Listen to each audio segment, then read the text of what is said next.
రెండవ కొరింథీ పత్రిక 12వ అధ్యాయము. నిన్నటి దినం మనము జరిగిన మీటింగ్లో ఆ వాక్యాన్ని మనం చదువుకుందాం. మరొకసారి చదువుకుందాం. రెండవ కొరింథీయులకు రాసిన పత్రిక. మిమ్మల్ని కూర్చోబెట్టాలని వాక్యం చదివిస్తున్నాను, ఎందుకంటే నిలబెట్టి మీకు చెప్పడం నాకు ఇష్టం కాదు, ఎక్కువసేపు నిలబెట్టాలనే ఉద్దేశం కాదు. 12వ అధ్యాయం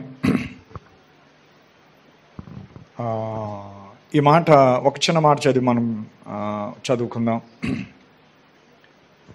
6వ వచనం. అతిశయపడుటకు ఇచ్ఛయించినను నేను సత్యమే పలుకుదును గనుక అవివేకిని కాకపోదును గాని నాయందు ఎవడైనను చూచిన దానికన్నను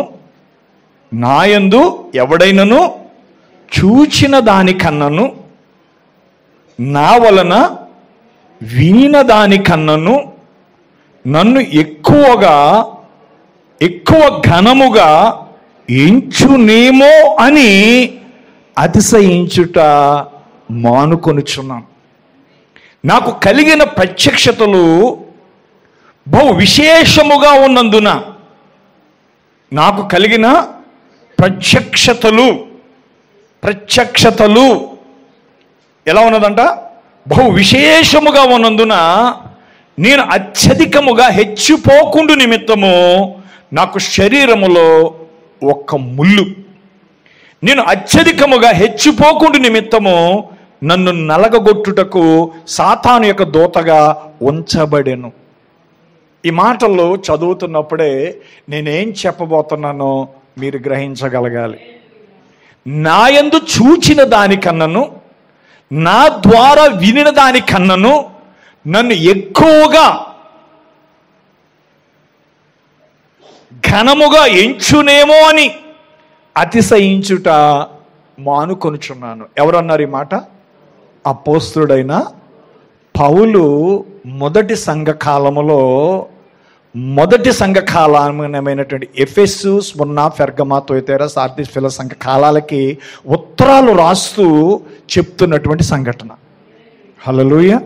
సో ఈ సమయంలో దేవుడు తన వాక్యం ద్వారా మనతో మాట్లాడినట్లుగా మనందరం ప్రార్థన పూర్వకంగా ఉందాం. దయచేసి కూర్చోండి. ఈరోజు నేను ఈ వాక్యాన్ని చెప్పబోతున్నాను. ఈ కాలపు ప్రవక్త విలియం బ్రన్హమ్ గారు ఏమై ఉన్నారు? విలియం బ్రన్హమ్ గారిని మనం ఎలా చూస్తున్నాం, విలియం బ్రన్హమ్ గారిని ఏ దృష్టితో మనం చూస్తున్నాము అనే దాని గురించి కొన్ని విషయాలు చెప్పాలని నేను ఆశపడతా ఉన్నాను. అపోస్తలుడైన పౌలు మొదటి సంఘ కాలంలో ఎంత హంబులుగా, ఎంత దీనుడుగా, ఎంత తగ్గించుకుని తన కలిగినటువంటి ప్రత్యక్షతల గురించి వింటున్నారండి.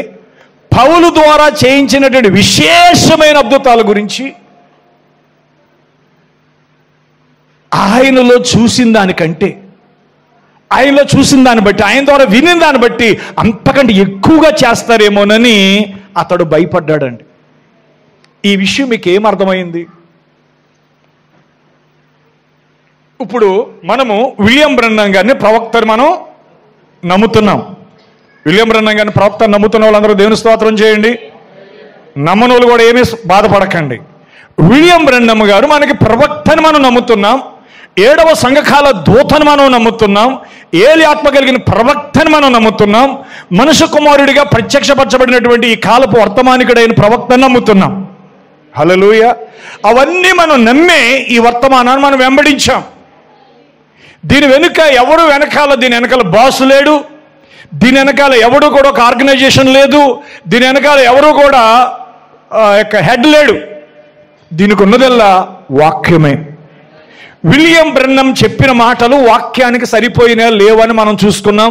విలియం బ్రన్హమ్ మాటలు వాక్యానికి సరిపోతే మనం స్వీకరించాం, సరిపోయిన మాటలు, మనకు అర్థం కాని మాటలు విడిచిపెట్టాం. హల్లెలూయా.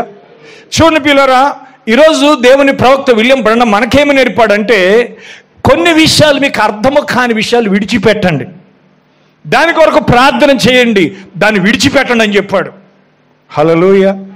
కాబట్టి ఈరోజు విలియం బ్రన్హమ్ని ఏ స్థాయికి తీసుకెళ్ళిపోయారు, ఏ స్థాయిలో అతను ఆరాధిస్తున్నారు, ఏ స్థాయిలో అతన్ని గొప్ప చేస్తున్నారు అనే విషయాలు ఈరోజు ప్రపంచం అంతా కూడా అన్ని చోట్ల వీళ్ళు విలియం బ్రెన్హమేట్స్ వీళ్ళు విలియం బ్రెన్హం అనుసరిస్తారు, వీళ్ళు విలియం బ్రెన్హం అనే దేవుడు అంటారు, విలియం బ్రెన్హమే క్రీస్తు అంటారు వీళ్ళని.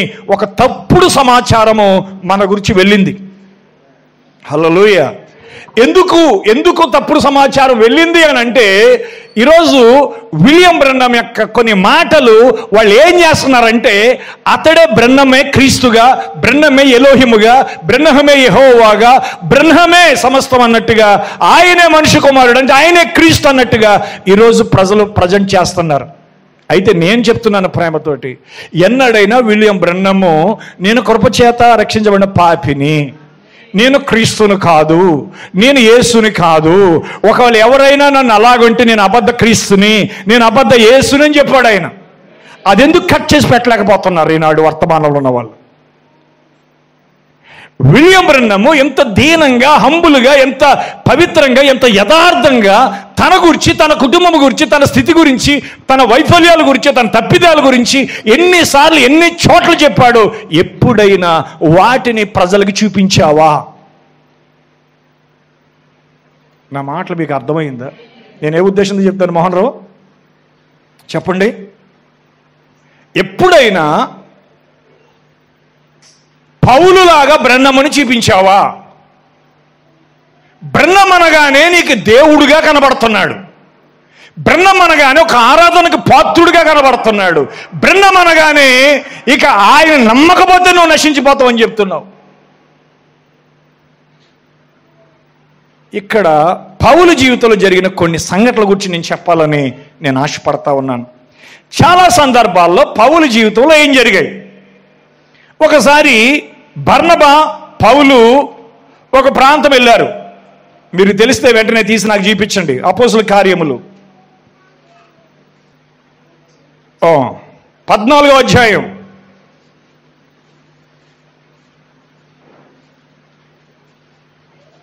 7వ వచనం. లుస్త్రాలో బలహీన పాదములు గల ఒకడు ఉండెను. అతడు పుట్టిన మొదలుకొని కుంటివాడే, ఎన్నడూ నడవలేక కూర్చుండి వాడు. అతడు పౌలు మాట్లాడుట వినెను. పౌలు అతని వైపు తేరి చూసి స్వస్థత పొందుటకు అతనికి విశ్వాసముండి గ్రహించి, నీ పాదములు మోపి సరిగా నిలువమని బిగ్గరగా చెప్పినప్పుడు అతడు గంతులు వేసి నడవసాగాను. ఎవడు? బలహీన పాదములు కలిగిన వాడు, పుట్టినది మొదలుకొని కుంటివాడైన ఒక మనుష్యుడు. ఏమన్నాడు పౌలు? నీ పాదములు మోపి సరిగా నిలువమని బిగ్గరగా చెప్పినప్పుడు అతడు గంతులు వేసి నడవసాగాను. జన సమూహములు పౌలు చేసిన దాన్ని చూసి లుకేయోనియా భాషలో దేవతలు మనుష్య రూపము దాల్చి మన ఎందుకు దిగి వచ్చి ఉన్నారని కేకలు వేసి బర్నబాకు ద్యోపతి అనియు, పౌలు ముఖ్య ప్రసంగికుడు అయినందున అతనికి హెర్మే అనియు పేరు పెట్టిరి. పట్టణమునకు ఎదురుగా ఉన్న ద్యోపతి యొక్క పూజారి ఎడ్లను పూదండలను ద్వారముల ఎదుగు తీసుకొని వచ్చి జనసమూహంతో కలిసి బలి అర్పింపవలనని ఉండెను. అపోస్తుడైన బర్నబాయు పౌలును ఈ సంగతి విని తమ వస్త్రములు చింపుకొని సమూహములకు చొరబడి, అయ్యలారా, మీరెందుకు ఇలాగూ చేయుచున్నారు? మేము కూడా మీ స్వభావం వంటి స్వభావము గలవారమే. మీరు ఈ వ్యర్థమైన వాటిని విడిచిపెట్టి ఆకాశమును, భూమిని, సముద్రమును, వాటిలో ఉన్న సమస్తమును సృజించిన జీవంగల దేవుని వైపు తిరగవలనని మీకు సువార్త ప్రకటించుచున్నాం. హల్లెలూయా. ఆయన గత కాలములో సమస్త జనులను తమ తమ మార్గములను నడవనిచ్చాను. అయినను ఆయన ఆకాశము నుండి మీకు వర్షమును, ఫలవంతములైన ఋతువులను దయచేయచ్చు, ఆహారం అనుగ్రహించచ్చు, ఉల్లాసముతో మీ హృదయంలో నింపుచు, మేలు చేయుడు చేత తన్ను గురించి సాక్ష్యము లేకుండా చేయలేదని బిగ్గరగా చెప్పారు. వారు ఇలాగూ చెప్పి తమకు బలి అర్పింపబడకుండా సమూహములను ఆపుట బహు ప్రయాసమైపోయిందంటండి. ఇప్పుడు పౌలు, బర్నబాలు వాళ్ళ దృష్టిలో దేవతలు అంటే దేవుళ్ళు. Praise the lord. చింపుకున్నారా లేదా? బట్టలు చింపుకున్నారా లేదా? ఏంటి, వాళ్ళే దేవతలు, వాళ్ళు ఎదుటి కూడా ఒక బలి ఇవ్వాలని వాళ్ళు ప్రయత్నం చేశారు. బలి అంటే ఆరాధన కావచ్చు, ఇంకా ఏదైనా కావచ్చు. ఆరాధన, బలి అంటే ఆరాధనే. పౌలుని బర్నబాని ఆరాధించే స్థాయికి దిగజారిపోయినప్పుడు ఆ ప్రజలు వాళ్ళని సరిచేసినాడు పౌలు. ప్రైజ్ ది లార్డ్, హల్లెలూయా. మరొక విషయాన్ని మీకు నేను చెప్పాలని నేను ఆశపడతా ఉన్నాను. అపోస్తుల కార్యములు 26:28 అండి. అపోస్తుల కార్యాలు 28. తెలిసి కథ అంతా మీకు చదివితే చాలా టైం పడుతుంది. 7వ వచనం, కొంచెం 4వ వచనం చదవండి. 3వ వచనం, అప్పుడు పౌలు మోపడి పుల్లలేరి నిప్పుల మీద వేయగా ఒక సర్పము కాకకు బయటకు వచ్చి అతని చెయ్యి పట్టాను. దాన్ని ఏమన్నాడు ప్రవక్త? ఆఫ్రికాలో ఉండేటువంటి మాంబా అంటే భయంకరమైనటువంటి విషసర్పం. ఆ ద్వీపవాసులు ఆ జంతువు అతని చేతిని వేలాడుడు చూచినప్పుడు నిత్యముగి మనుషుడు నరహంతకుడు, ఇతడు సముద్రుడు తప్పించుకొని న్యాయమాత అతన్ని బ్రతకనిదని తమలతో చెప్పుకున్నారు. అతడైతే ఆ జంతువును అగ్నిలో జాడించి వేసి ఏ హానియు పొందలేదు. వారు అతని శరీరం వాచునో లేక అతడు అకస్మాత్తుగా పడి చచ్చును అని కనిపెట్టిచుండిరి. చాలాసేపు కనిపెట్టిచుండిన తరువాత అతనికి ఏ హాని కలుగుండడు చూచి ఆ అభిప్రాయం మాని ఇతడు ఒక దేవుడు అని చెప్పసాగారు. నిజమేనా? అంటే మొదటి సంఘకాలం వలన పౌలు ఏమైపోయి ఉండొచ్చు? దేవుడైపోయే స్థాయికి వెళ్ళిపోతున్నాడు. చాలా చాలా గొప్ప కార్యాలు జరుగుతున్నాయి కదా పౌలు ద్వారానే. చెప్తాను ఈరోజు మీకు చాలా విషయాలు చెప్తాను. విలియం బ్రన్హం ద్వారా చచ్చిపోయిన లేచారు. విలియం బ్రన్హం ద్వారా గుడ్డోడు చూపు చూశాడు. విలియం బ్రన్హం ద్వారా కుంటోడు బాగుపడ్డాడు. విలియం బ్రన్హం గారి ద్వారా కురసకాలు పొడుగు కాలు కొరసకాలు సమానమైపోయింది. మరి యేసుక్రీస్తు నిన్న నేడు నిరంతరము ఒక్కటి రీతిగా ఉన్నాడు. చెప్పలు కూడా దేన్నా మనం అయిపోద్దాం గట్టిగా. ఎందుకు నిన్న నేడు నిరంతరం ఏకరీతిగా ఉన్నాడంటే పౌలు కాలంలోను బ్రన్హం కాలంలోను మన కాలంలో కూడా ఆయన ఒకేలా ఉన్నాడు. కానీ మనం శక్తిహీనులు, మనం బలహీనులు. ఎప్పుడో జరిగిపోయిన పౌలు గురించి మనం చెప్తున్నాం, ఎప్పుడో జరిగిపోయిన బ్రన్హం గురించి మనం చెప్తున్నాం. కానీ ఈరోజు వాళ్ళ గురించి గొప్పగా చెప్తున్నా కానీ మన ద్వారా ఏమైనా జరుగుతున్నాయా? మన ద్వారా జరిగే కార్యాలు బయట చెప్పుకునే స్థాయిలో ఉన్నాయా? ఆయన నేడు ఏకరీతిగా ఉన్నాడా? మారిపోయాడు ఆయన? మాట్లాడలేదు ఎవరు. ఆ రోజు పౌలు దేవుడైపోయి ఉంటే, ఈరోజు బ్రన్హం దేవుడైపోయి ఉంటే, ఈరోజు అటువంటి కార్యాలు నీ ద్వారా జరిగితే నువ్వు దేవుడు అయిపోతావు. కానీ అది తప్పు, అది తప్పు.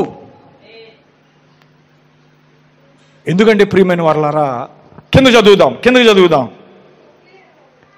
పొప్లి అను ఒకడు ఆ ద్వీపంలో ముఖ్యుడు. అతడు మమ్మల్ని చేర్చుకొని 3 దినముల స్నేహభావంతో ఆతిథ్యం ఇచ్చాను. అతడు పొప్పులి యొక్క తండ్రి జ్వరం చేత రక్తభేది చేత బాధపడుచు పడుకున్నాడు. పౌలు అతని ఎదుగు వెళ్ళి ప్రార్థన చేసి అతని మీద చేతుల నుంచి స్వస్థపరిచాను. ఇది చూసి ఆ దీపంలో ఉన్న కడమ రోగులు కూడా వచ్చి స్వస్థత పొందారు. చెప్పలు కూడా దేనా మనం మహిమపడదాం. హల్లెలూయా. ఎక్కడికి వెళితే అక్కడ స్వస్థత అండి, ఎక్కడికి వెళితే అక్కడ అద్భుతాలండి. ఏంటి రోజున విలియం బ్రన్హం గురించి నువ్వు ఊదర కొడుతున్నావు? అయితే నేను అంటున్నాను, విలియం బ్రన్హం ద్వారా దేవుడు చేయలేదని చేశాడు. చేయలేదని నేను అంటలేదు. ఆ రోజు పౌలుని ఏ స్థాయిలో వాళ్ళు చూశారో, వాళ్ళు అన్యులు కాబట్టి అలా చూశారు. ఇప్పుడు నువ్వు క్రైస్తవుడు, నువ్వు అన్యుడు కాదు, అన్య విధానాలు కాదు నీకు కావాల్సింది, అన్య మూఢనమ్మకాలు కాదు నీకు కావాల్సింది. నీకు సృష్టికర్త దేవుడు ఒకే ఒక్కడు ఉన్నాడు. ఆయన నీ కొరకు ప్రాణం పెట్టినవాడు, నీ కొరకు రక్తం గార్చినవాడు. అరే బ్రన్హం గారి ఫోటో లేకుండా, బ్రన్హం గారి బొమ్మ లేకోకుండా వాక్యం చెప్పలేకపోతున్నాను నేను అంటున్నావు. నీకు పరిశుద్ధాత్మ లేదా? దేవుడు మీ మధ్య లేడా? ఒరే సువార్త అంత ఎవరు రాశారు చెప్పండి నాకు. బైబిల్ గ్రంథం ఎవరు రాశారు చెప్పండి. పౌలు రాశాడు కొత్త నిబంధన అంతానే. ప్రవక్త బ్రన్హం చెప్పాడు ఆ మాట. పాత నిబంధన మోషే రాశాడు, కొత్త నిబంధన పౌలు రాశాడు అన్నాడా? తెలుసా మీకు అసలు? పాత నిబంధన ఎవరు రాశారు? మోషే రాశాడు అన్నాడు. 5 ఖండాలను 17 పుస్తకాలు 29 పుస్తకాల్లో 27 పుస్తకాల్లో 17 పుస్తకాలు పౌలు రాశాడు, 14 పుస్తకాలు పౌలు రాశాడు. హల్లెలూయా. పాత నిబంధన 39, కొత్త నిబంధన 27 కదా. ఆమేన్. పాత నిబంధన అంతా దేని మీద కట్టబడింది అంటే 5 కాండాల మీద కట్టబడింది. ధర్మశాస్త్రం మీద కట్టబడింది పాత నిబంధన అంతా. నూతన నిబంధన అంతా దేని మీద కట్టబడింది అంటే 14 పుస్తకాల ద్వారా కట్టబడింది. దేవునికి స్తోత్రం కలుగును గాక. ఎందుకయ్యా నువ్వు అలా అరుస్తున్నావు? మేము అలా అనుకోవట్లేదే. విలియం బ్రన్నమ్ మేము సహోదరుడు అంటున్నాం కదా, మేము బ్రదర్ బ్రన్నమ్ అంటున్నాం, కానీ మేము గాడ్ బ్రన్నమ్ అంటలేదు కదా. నువ్వు గాడ్ బ్రన్నమ్ అనకపోయినా, బ్రన్నమ్ క్రైస్ట్ అని అనకపోయినా, నువ్వు ఎవరిని ప్రజెంట్ చేయడానికి ప్రయత్నం చేస్తున్నావు? యేసుక్రీస్తుని ప్రజెంట్ చేయడానికి ప్రయత్నం చేస్తున్నావా? విలియం బ్రన్నమ్ను మాత్రమే ప్రజెంట్ చేయడానికి ఇష్టపడుతున్నావా? సరే చదవండి.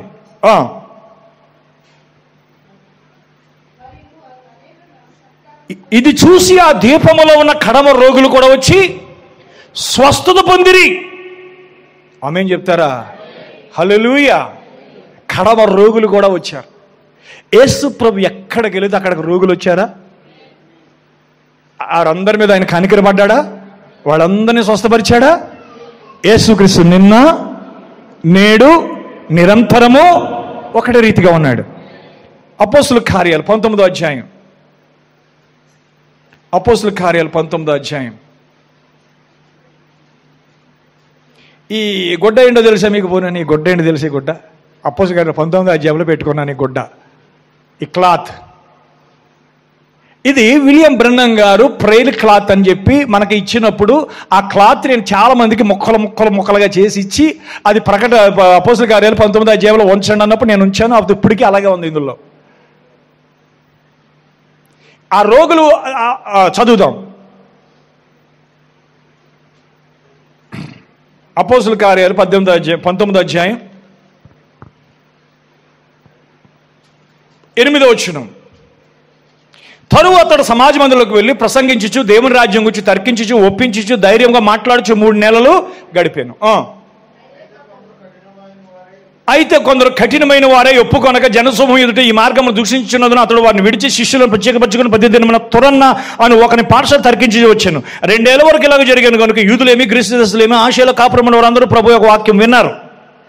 మరియు దేవుడు పౌలు చేత విశేషమైన అద్భుతాలు చేయించాడు అంటాడు. ఇప్పుడు చెప్పండి కొలత లెక్క. ఎటువంటి అద్భుతాలు చేయించాడండి? ఎన్ని? ఎలాంటి? కుంటి వాళ్ళు నడిచారా? గుడ్డి వాళ్ళు చూశారా? మోగవాళ్ళు మాట్లాడారా? చచ్చిపోయిన వాళ్ళు లెగిశారా? మాట్లాడారా? వింటున్నారా? అసలు మీరు లెగిశారా? ఆ రోజు పౌలు గురించి మాట్లాడేవాడు ఎవడు లేడు. నిజమేనా? అర్థమవుతుందా? ఆ రోజు గురించి పౌలు గురించి చెప్పేవాడు ఎవడు కూడా లేడు. ఒకవేళ ఆ రోజు పౌలులాగా వెనకాల పౌలు శిష్యులు కనుక అలా నేర్పలేదు పౌలు వాళ్ళకి. అరే బాబు, ఎందుకురా నన్ను మీరు దేవుడు అనుకుంటున్నారా? నేను దేవుని కాదురా బాబు, నేను పాపినిరా అని చెప్పుకుంటూ వచ్చాడు పౌలు. ఎలాంటి పాపి అని చెప్పాడు? ప్రధాన పాపిని. అసలు నేను అపోస్తుడు అనిపించుకోవడానికి తగినోడు కాదు. అసలు నేను నాలో ఏమి లేవు, అసలు నాలో ఏ యోగ్యతలు ఏ అర్హతలు లేవు అసలు అన్నాడు పౌలు. ఆమెం చెప్పండి అమ్మా. మరి బ్రన్నమ్ ఏమన్నాడు? మాట్లాడలేదు. నేను బ్రన్నమ్ గారిని కించపరుస్తున్నాను, నేను ఏదో హయ్యర్ నుంచి చెప్పట్లేదు నేను. ఎందుకంటే ఇక్కడ ఈ వర్తమానం అని చెప్పి వర్తమాన సంఘం అని చెప్పినోడు ఏ పాస్టర్ అయినా కలిసి ఉంటాడా?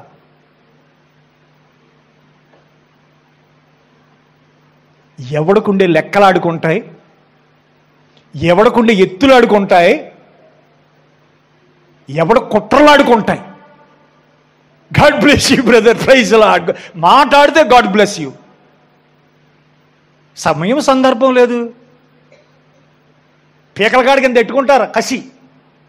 God bless you brother, God bless you. ఎంత చూసేసాం. ఈ నటించే నాటకాలన్నీ చూసేసాం. పీకల కాడకు ఉంటుందా? స్వార్థం, ద్వేషం, కక్ష, అసూయ, ఓర్వలేనితనం. నా దగ్గర నుంచి ఎంతోమందిని లాగేశారు. దేవుడిని లాగాడు ఎవడన్నానే? ఆయన లాగడ చూద్దాం. ఆయన లాగడానికి నేను ఆయన పట్టుకోలేదు, ఆయన నన్ను పట్టుకున్నాడు. ఎందుకంటే మీకు అర్థం కావాలని నేను ఈ మాటలు చెప్తున్నాను. ఎటువంటి అద్భుతాలు చేయించాడు అంటే ఇంగ్లీష్లో ఏముంది అక్కడ? అది ఎవడో పట్టుకోడు ఇంగ్లీష్ బైబిల్. ఎవడో ఒకటి ఇంగ్లీష్ బైబిల్ తెచ్చుకోండి అమ్మా. మనకి ఇంగ్లీష్ రాకే ఈ వర్తమానంలో ఇంగ్లీష్ వచ్చిన వాళ్ళు, బాగా చదువుకున్న వాళ్ళు మనల్ని ఒక ఆట ఆడుతున్నారు. వాళ్ళు అపోస్తుల కార్యాలు 19వ అధ్యాయం 11వ వచనం. 19వ అధ్యాయం 11వ వచనం ఏముంది అక్కడ? And God was doing extraordinary miracles by the hands of Paul అన్నాడు ఇక్కడ. అంటే మరీ విశేషమైన ఎక్స్ట్రాడినరీ. ఆర్డినరీ మామూలు జరిగేది కాదండి, ఎక్స్ట్రాడినరీ. చాలా విశేషమైన అద్భుతాలు చేశారండి. చచ్చిన వాళ్ళు లెగిసి కూర్చున్నారండి. మూగవాళ్ళు మాట్లాడారండి, చెవిటి వాళ్ళు విన్నారండి, దెయ్యములు వదిలిపోయినాయి అంటండి. చదవండి మాట.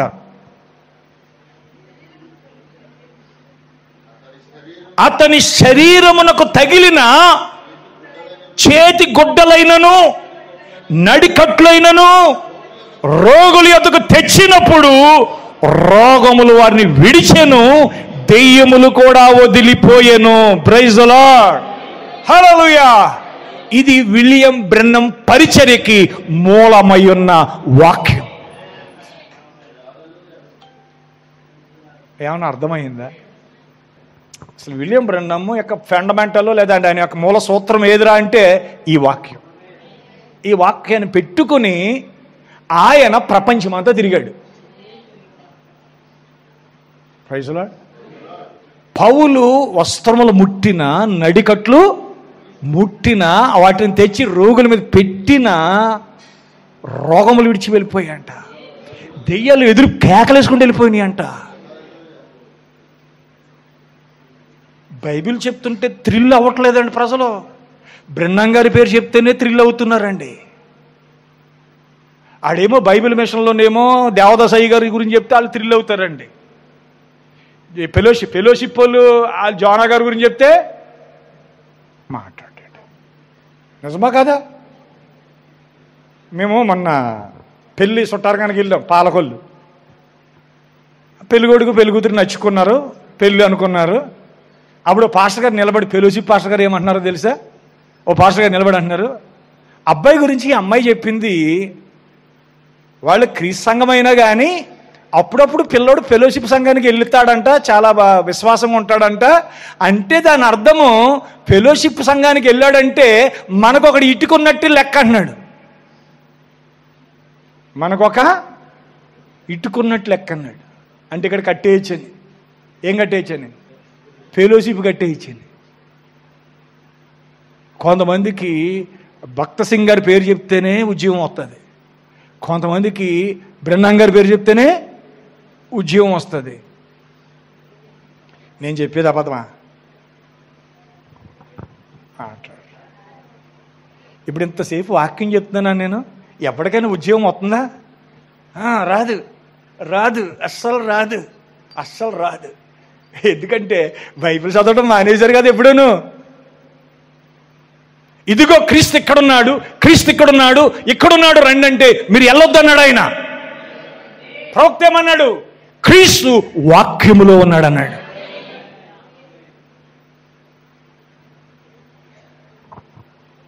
ఈరోజు నేను ప్రేమతో చెప్తున్నా,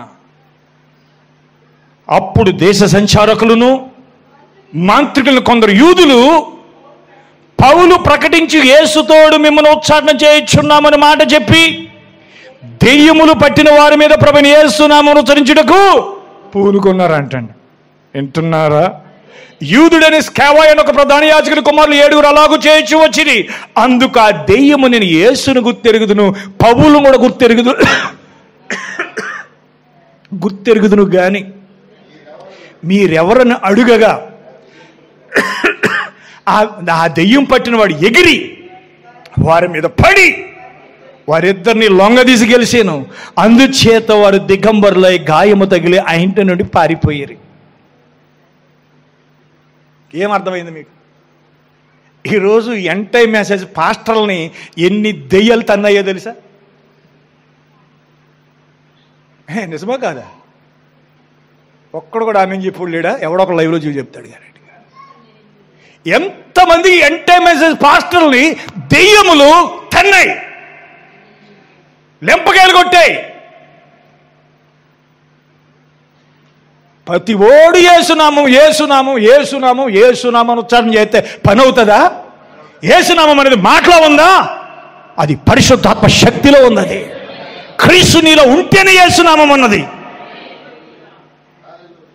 ఏమన్నా అర్థమైందా? ఆ శ్రీదేవుని లెగ్గొట్టండి, చెప్పండి. యేసునామం అని ఎవడు పడతాడు ఉచ్చరణ చేయొచ్చా? తన్ని ఈడిసేస్తుంది పట్టుకుని.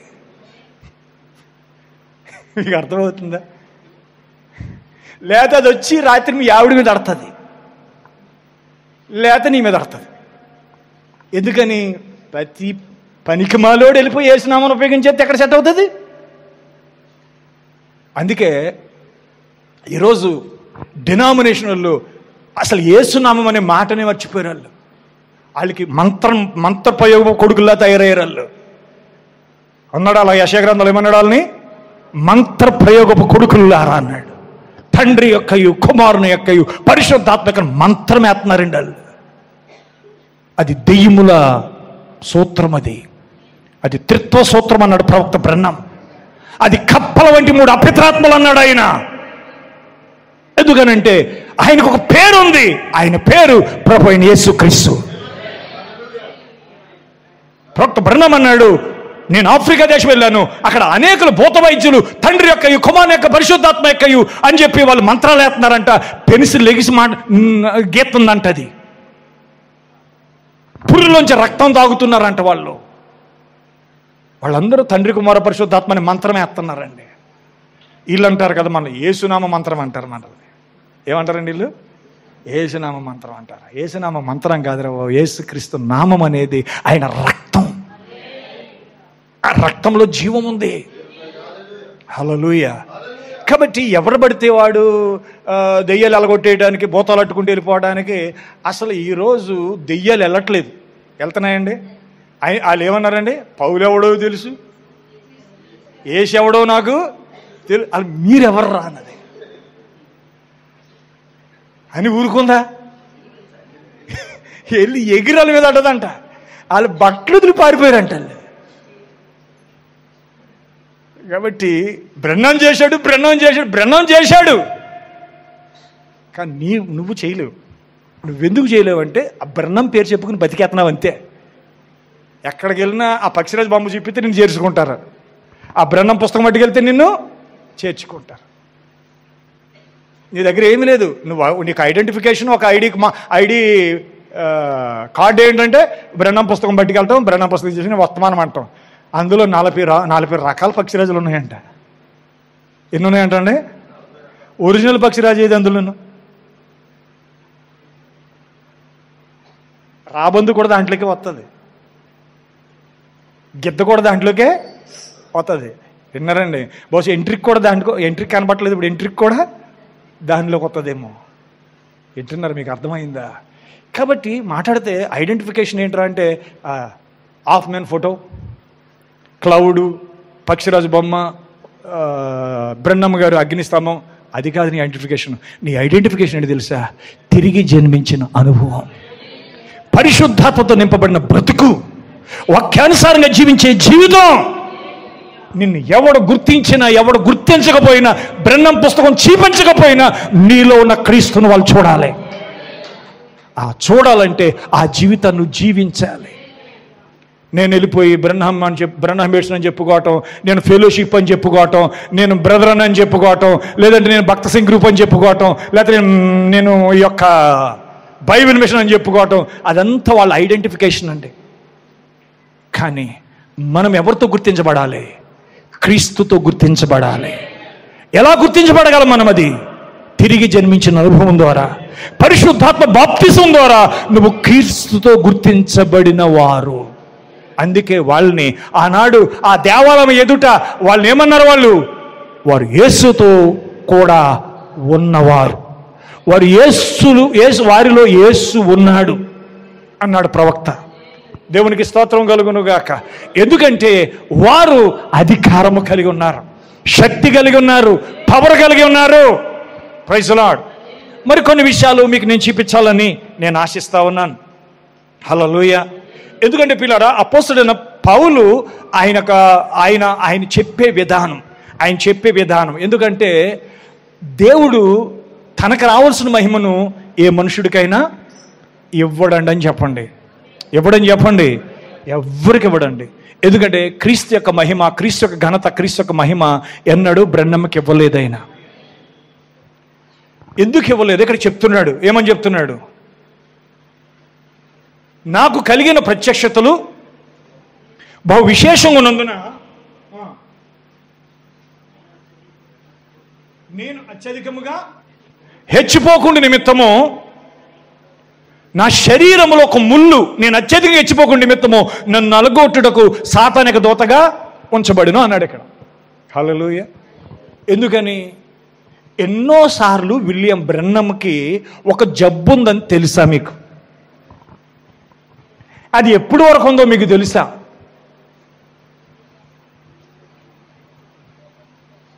అది ఎప్పుడు వరకు ఉందో తెలుసా? జబ్బు చచ్చిపోయే 3 నెలలు ముందు వరకు ఉందా జబ్బు. ఎందుకంటే అక్కడ బ్రహ్మము ఏ మాత్రము కూడా తన్ను తాను ఏంటంటే హెచ్చిపోతాడేమోనని దేవుడు ఆయనకి ముళ్ళు పెట్టాడు. ఆయనకి ఓ స్థాయికి వెళ్ళిపోయాడు బ్రహ్మం. పౌలు కూడా స్థాయికి వచ్చేసాడు. కానీ ఏం పెట్టాడు ఆయన? ఆ ముళ్ళు గుడ్డు జబ్బు అంటారు, ఏదోటి అంటారులేండి. అది మనకు అవసరం కాదు. అది అతడు కూడా మనిషే అని చెప్పడానికి దేవుడు ముళ్ళు పెట్టాడు. విలియం బ్రహ్మంలో కూడా దేవుడు ముళ్ళు పెట్టాడు. అతడు ఒక మనిషే. అందుకే అతని మరణము కూడా ఒక విధంగా అతడు మనిషి అని చూపించే యాక్సిడెంట్ చేయించాడు దేవుడు. అతడు మనిషి, విలియం బ్రహ్మం మనిషి.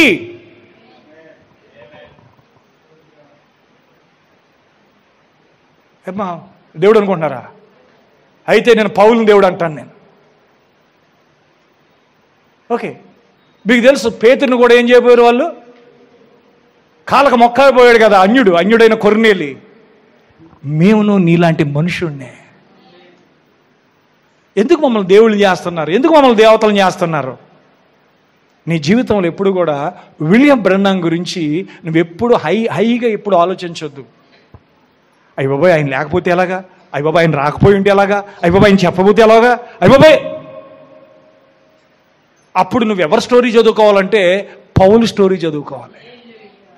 చదువుదాం, చాలా మంచి విషయాలు ఉన్నాయి ఇక్కడ.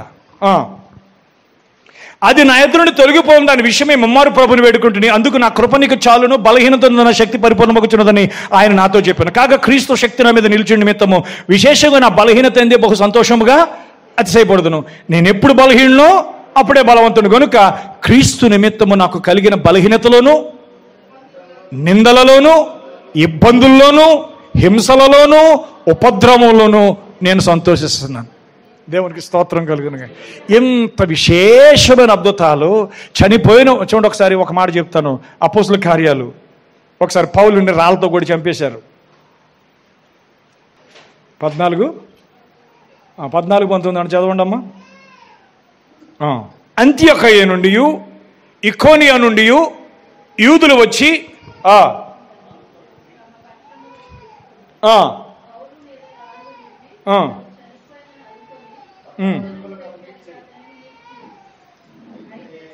అయితే శిష్యులు అతని చుట్టూ నిలిచుండగా అతడు లేచి పట్టణంలో ప్రవేశించి మరునాడు బర్నబాతో కూడా దెర్బేకు బయలుదేరిపోయాను.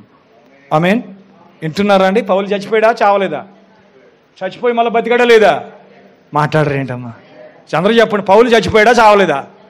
చచ్చిపోయి ఎక్కడికి వెళ్ళాడు? 3వ ఆకాశానికి వెళ్ళాడు. అక్కడండి ఆయన వెళ్తా. విలియం బ్రన్హం చచ్చిపోయాడా బతికుండి వెళ్ళాడా? చావలేదు, సావుకోకుండా వెళ్ళాడు. అది దర్శనం, అది ఆయనకి. ఇది డైరెక్ట్ అండి. పౌలు ఆత్మ వెళ్ళిపోయింది అక్కడికి. దీన్ని ఆధారం చేసుకుని బ్రన్హం గారు కలకన్నాడో దర్శనంగా అన్నాడో దాని గురించి చెప్పాడు ఆయన. కానీ పౌలు చెప్పలేదు, బ్రన్హం చెప్పాడు అక్కడ ఏం జరిగిందో, అక్కడ పరిస్థితులు ఎలా ఉంటాయో, అక్కడ స్థితి ఎలా ఉంటుందో పౌలు ఇక్కడ చెప్పలేదు. ఎందుకంటే మనుషుడు అసలు చెప్పకూడదు అన్నాడు. చెప్పకూడదు, అసలు చెప్పలేడు, పలకలేడు అన్నాడు. కానీ అక్కడ బ్రన్హం ఏం చెప్పాడు మనకి? మీకు టాలీ అవుతున్నాయి, రెండు ఒకదానికొకటి కనెక్ట్ అవుతున్నాయా? ఏమన్నాడు? అక్కడ అనేకులు నా యొద్దకు వచ్చి నన్ను కౌగిలించి పట్టుకుని, సోదరుడ ప్రశస్త బ్రన్హం, నిన్ను మేము ప్రేమిస్తున్నాం, నిన్ను బట్టి మేము ఇక్కడ విశ్రాంతి తీసుకుంటున్నాం, మేము చాలా సంతోషంగా ఉన్నాం. అమ్మ నువ్వు ఎవరు అంటే, నేను 90 years ఓల్డ్గా ఉన్నప్పుడు నన్ను క్రీస్తు దగ్గర నువ్వు నడిపించావని చెప్పాడు. ఒక యవనస్తురాలు వచ్చి ప్రవక్త బ్రన్హం పట్టుకుని, ప్రశస్త సహోదరుడ బ్రన్హం అనగానే, అమ్మ నువ్వు ఎవరు అంటే, నేను నీ షారోన్ రోజున అన్నది.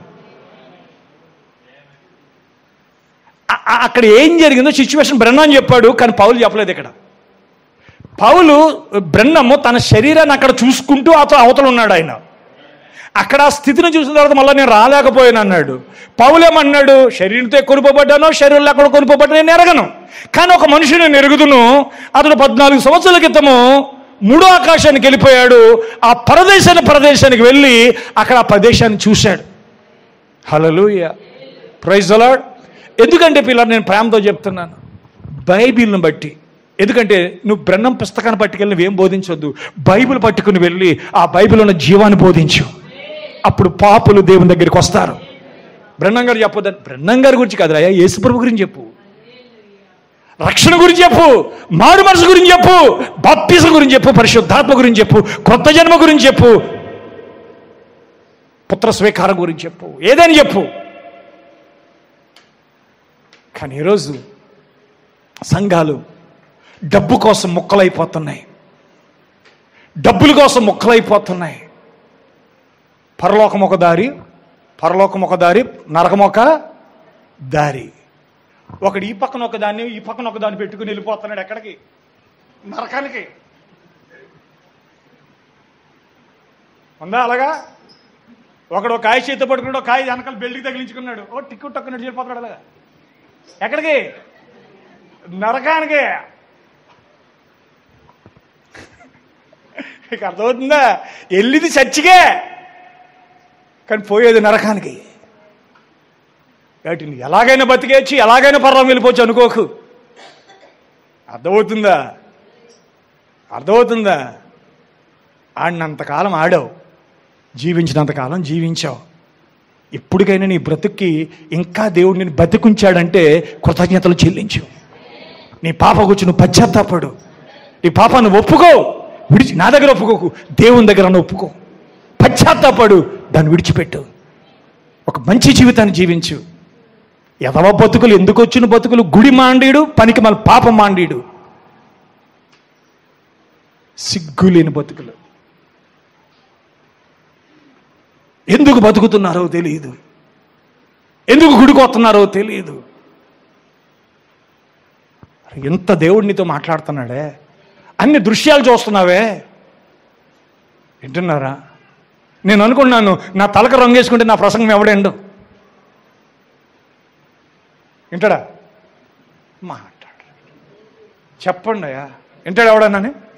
అయితే ఒకటి చెప్పనా, కొంచెం రంగేసుకుంటే గ్లామర్గా కనబడతాను నేను ఐడెంటిటీ మంచిగా ఒక రెస్పెక్ట్ ఇస్తారు. అప్పుడు నేను అనుకున్నాను, మరి బైబిల్లో నెరిసిన వెంట్రికలు వృద్ధునికి సొగసైన కిరీటం అన్నాడు కదా, మరి నాకు కిరీటంగా ఉండాలా, రంగు వేసుకోనా అనుకున్నాను. ఇప్పుడు పిల్లలకి మెరిసిపోతున్నాండి, మీరు వేసుకుంటే తప్పు అని నేను అన్నాను. గోరింటాకు వేసుకున్నా ఏం వేసుకున్నా తప్పు. 50 సంవత్సరాలు నాకు దాటాయి కదా, 60 సంవత్సరాలు దాడుతున్నాయి కదా, ఇంకా నాకు రంగు అవసరమా? ఎవడికి 2 పిల్లలు ఉన్నవాడికి కావాలి.